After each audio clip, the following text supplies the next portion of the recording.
Good morning, girls. I'm Priya Noel, and I will be handling a subject called Entrepreneurship Development for you all this semester. So, as far as the subject is concerned, it's quite an easy paper, and I'm not going to give you any notes as such for you all. So, you all can refer this textbook called Entrepreneurship Development from Skyward Publication. All right. So, this textbook is quite easy and organized also when compared to other textbooks. So you can go ahead referring. My earlier batches also have referred to the same textbook and were able to score good. So as early as possible, please buy your textbook of your own and try referring to the textbook. All right.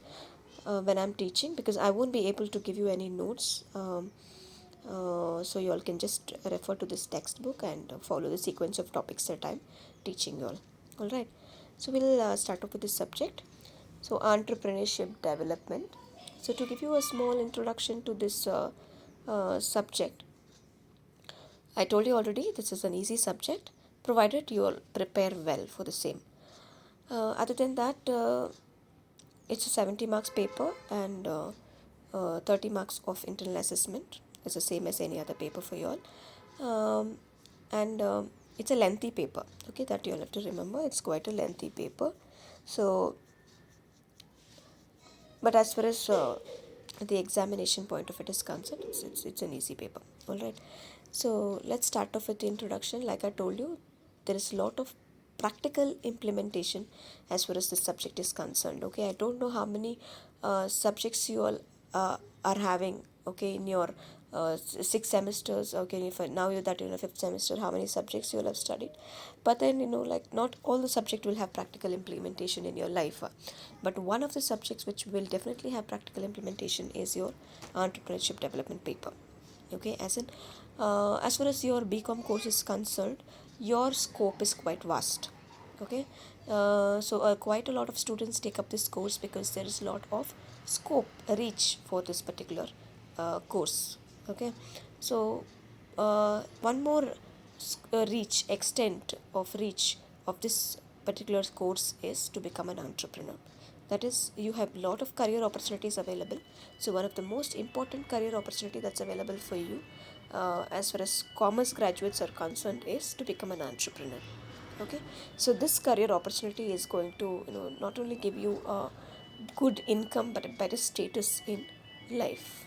All right, so when compared to any other career you're going to take up, so this is a career which will offer you a lot of prestige, status, and of course good economic wealth.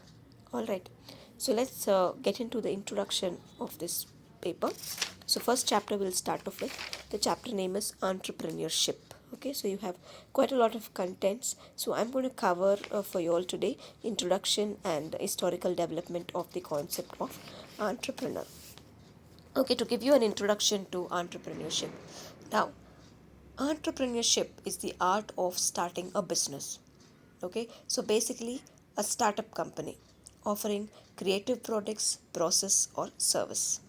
In other words, entrepreneurship is the process of designing, launching, and running a new business, which is often initially a small business. Okay, you start up as a small business, but then it has got the capacity and willingness to develop in future.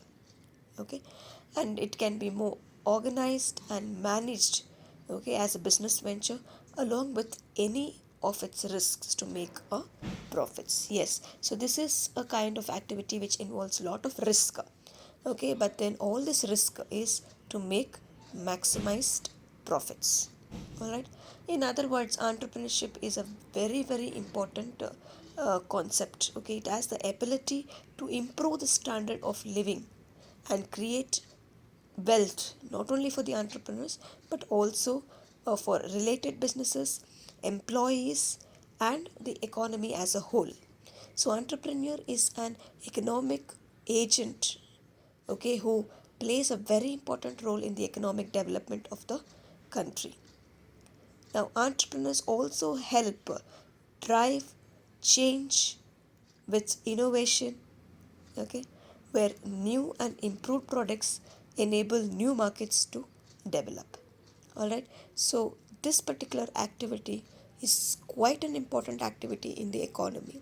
Okay, so which possibly is also one of the main contributors for the economic development in today's world.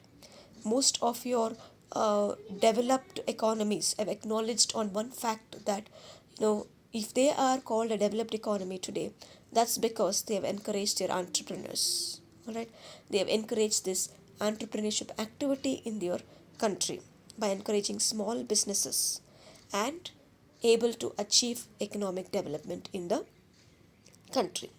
So, possibly, if any country is going to concentrate on its entrepreneurs, their skills, their abilities, and encourage them to start off with businesses, they would be able to change the entire economy of the world.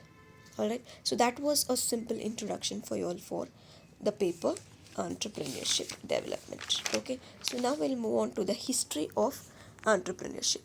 Okay, so you can look into the concept uh, in the textbook itself, historical development of this concept of entrepreneur. How did this concept ever evolve, and how did it develop, and what was it in the past, and how was it used in the present? Okay, so all this we're going to see under history of the concept of entrepreneur. To start off with, it was the early 16th century. Okay, 1600. So during the 1600, if you see, this word was not used for a businessman. Rather, the French men who led the military expedition were referred to as entrepreneurs. Okay, so what it means to leading a military expedition. The Frenchmen who organized and led a military expedition. So what it means to lead a military expedition is, now if you all can take it from Indian context, usually the person who leads a military expedition would be called as a Senadipati. Okay, so a Senadipati is the one who will lead the entire army and fight, all right, for the particular kingdom.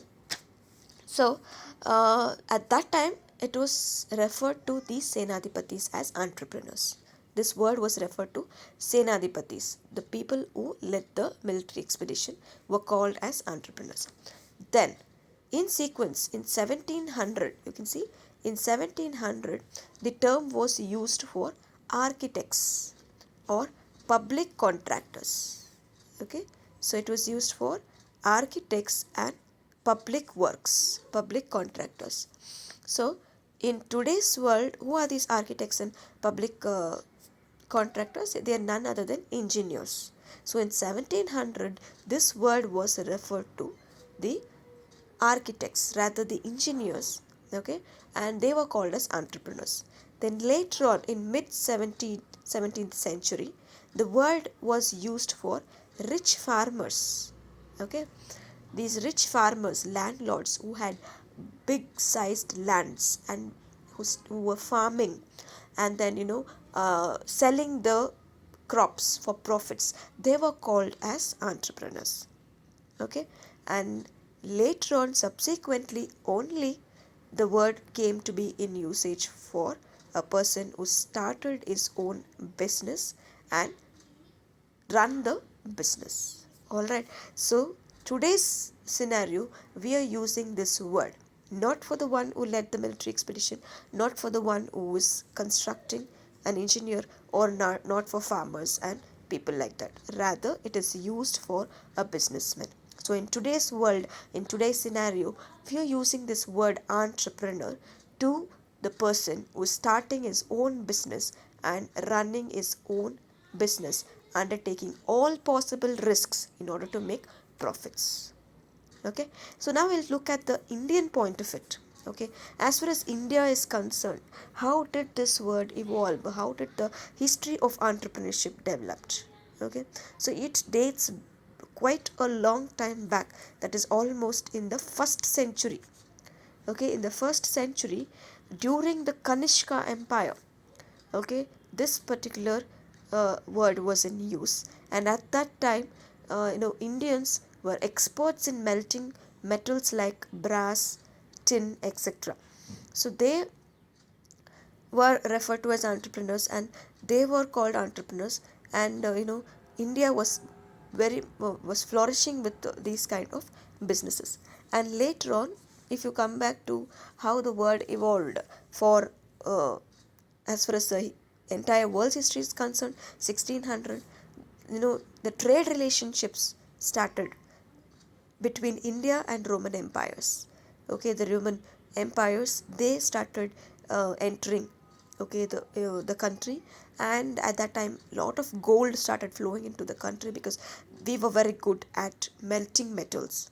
Okay, so they brought in a lot of metals, and they started forcing the traders, okay, to do the needful for them.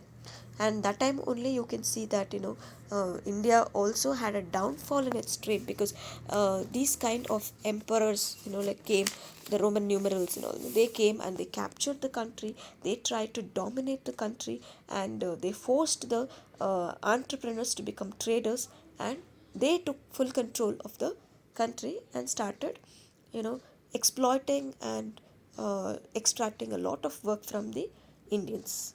And then this continued for quite a long period of time, and then only the evolution happened, like we saw the history, the world history as such. And later on in 1947, it only there was a great struggle for freedom in India, as far as India is concerned. And then they considered they were considered like the 12th largest economy at the market exchange, and they got certain freedom in doing their own businesses and other things. But then I would not say this was a total transformation.